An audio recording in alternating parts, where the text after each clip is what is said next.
Welcome to the Small Fleet and Owner Operator Summit. Today we are joined by Melanie Patterson, founder and managing director at Team Integrity Knowledge Center and Integrity Global Logistics. Thank you so much for joining us today, Melanie. Hello. Thank you so much, Mary, for having me.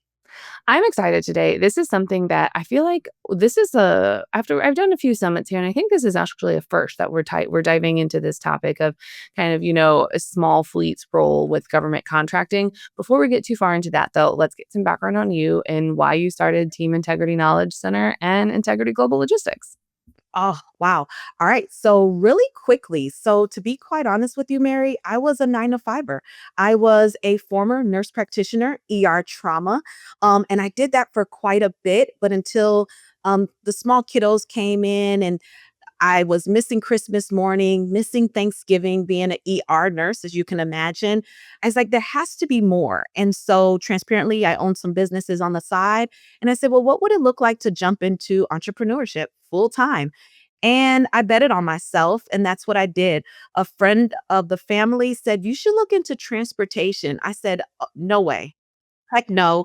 The risk, right? It was just too risky. And so my job as an investor, as a business owner, is to mitigate risk. And I was like, just no way. Well, here she is, right? And so we jumped into trucking and transportation, Integrity Transit Company, and we hauled reefer here in the Midwest, and we did very well. But I quickly discovered this is pretty competitive, right? And so, how am I going to scale this particular portfolio in this business with what I got? Right. Because all I got is what I got. And I started to dig, I started to do some research, and I discovered grants. And I was like, that's not really what I want. And then I stumbled upon government contracting and I said, aha, this is it. And I leverage what I simply have and what I am.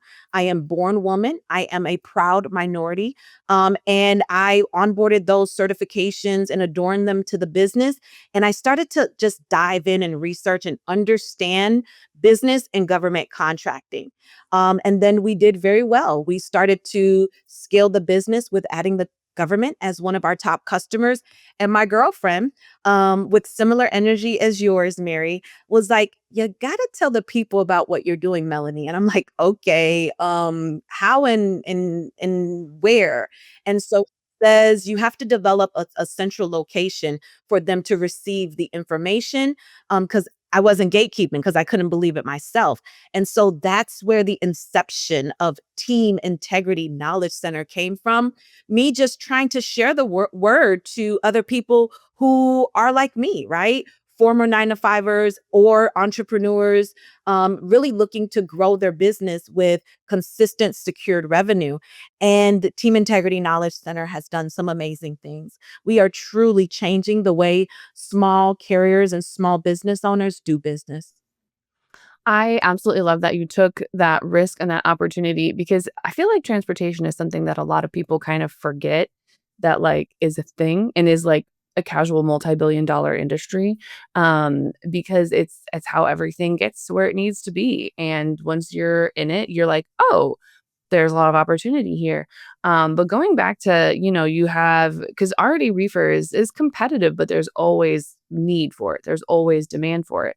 But what about government contracting made you go, this is it? Like this is because that's kind of depending on obviously the certain contracts, you need different certifications to sort of different things.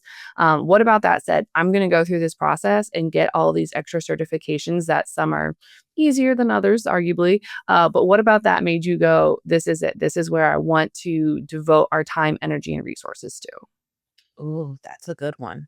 So at first, we were winning, the 20,000, 50,000, and then I successfully landed a 3-year contract for the Illinois Tollway to procure the lumber and transport the lumber to the various different construction sites along the tollway as they were revamping the Illinois Tollway.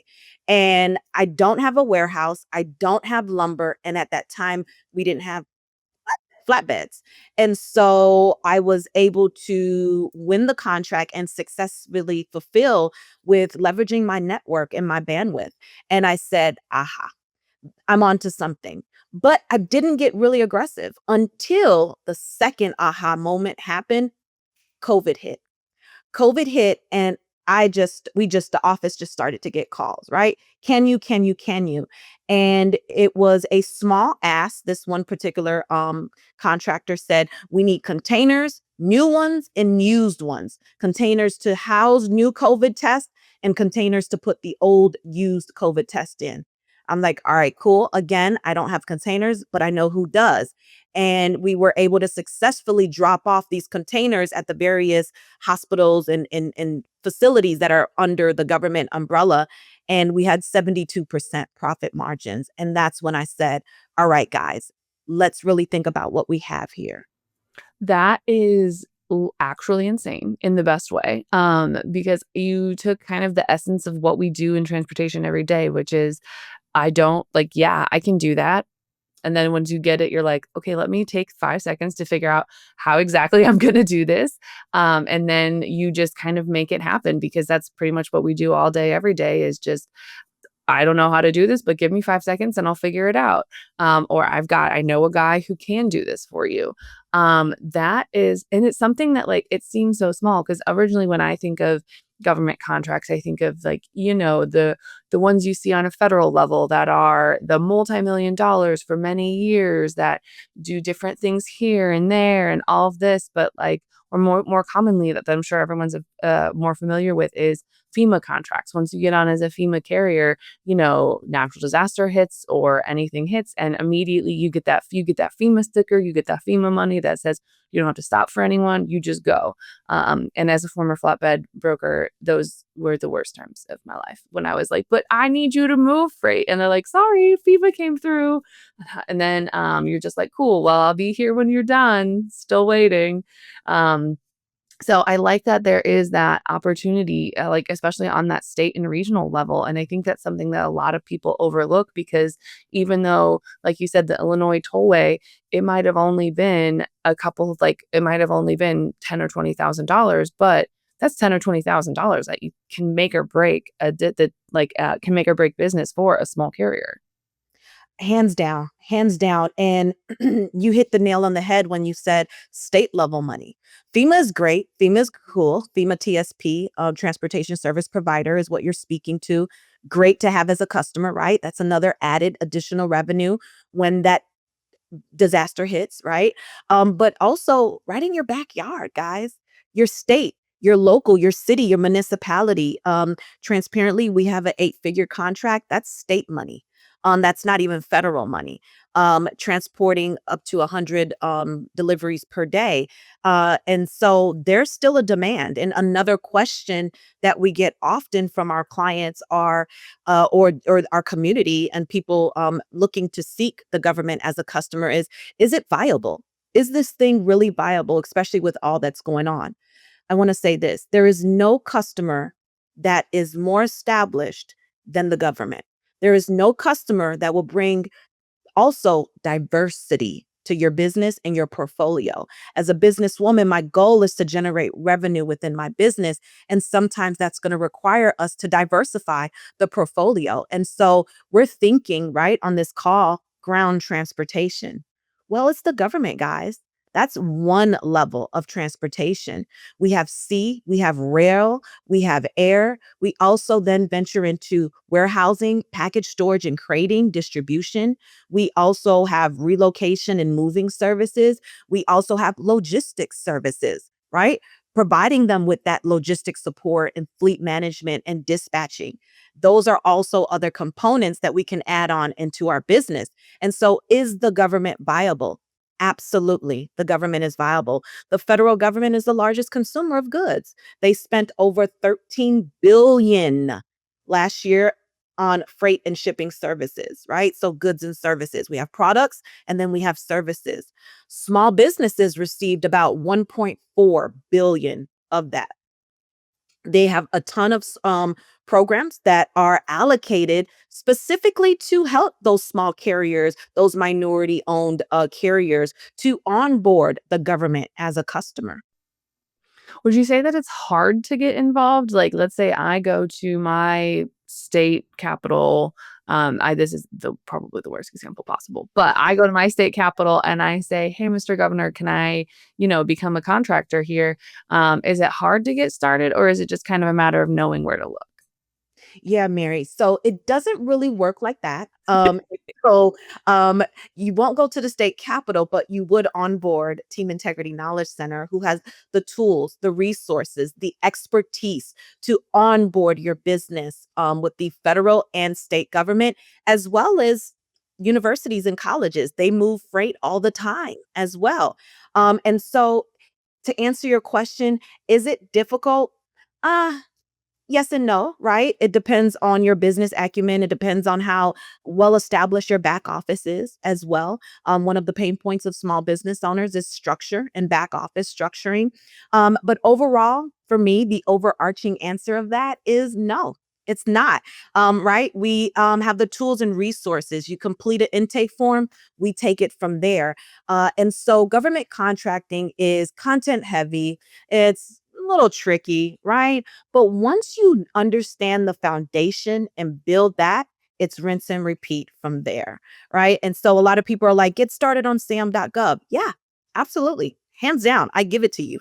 Get started on sam.gov, but that's just the first place to start to register with the federal government. There's some other different components that take place to onboard your customer, right? Because for me, Mary, my customer may look different than yours, and your customer may look different than mine. So, how do I need to onboard as a vendor and supplier for that particular customer? And we've kind of figured out that formula.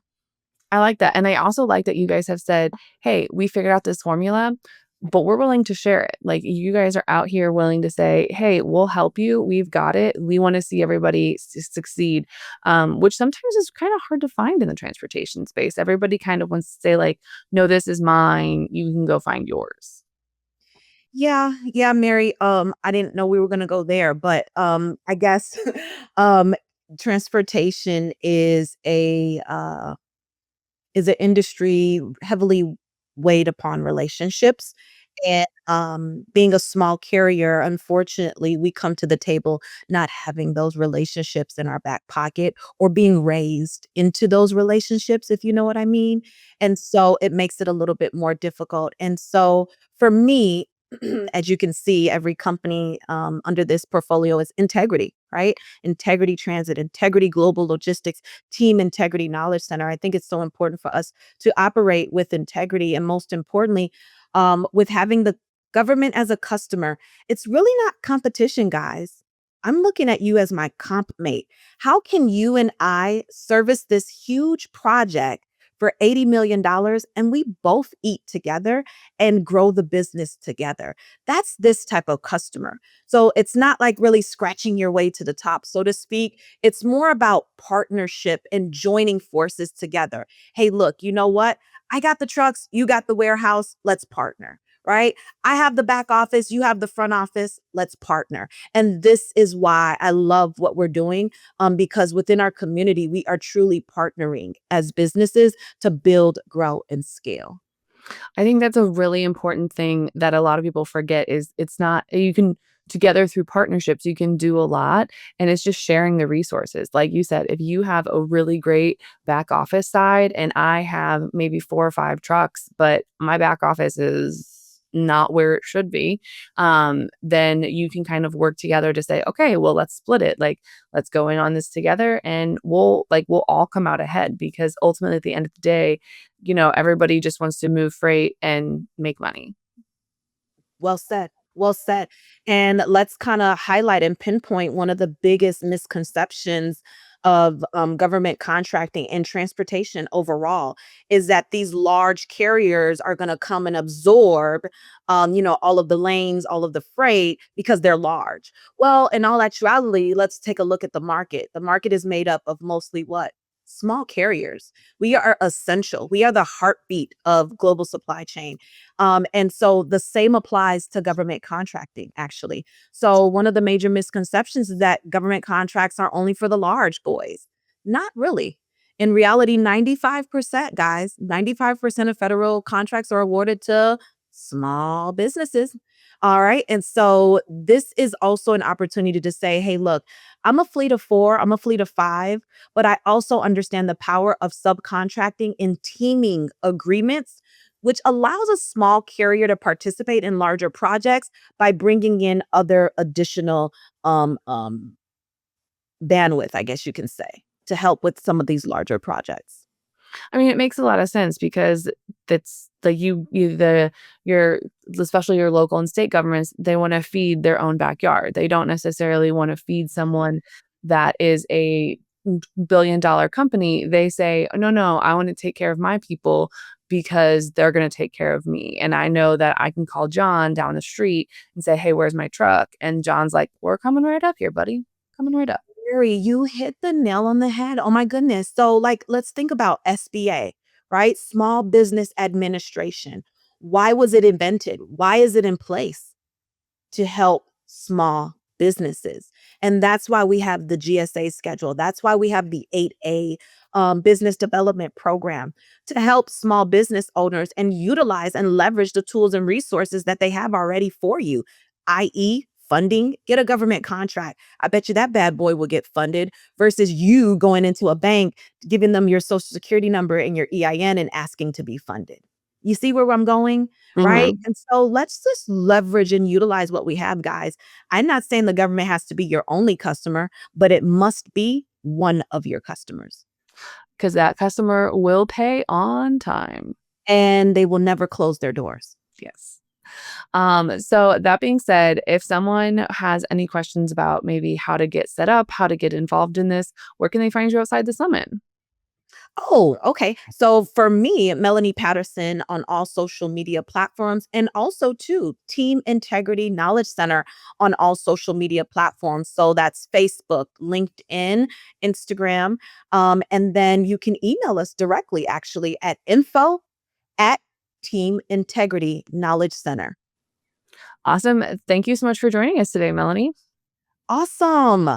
Thank you so much for joining us. We have some amazing content coming for the rest of the summit.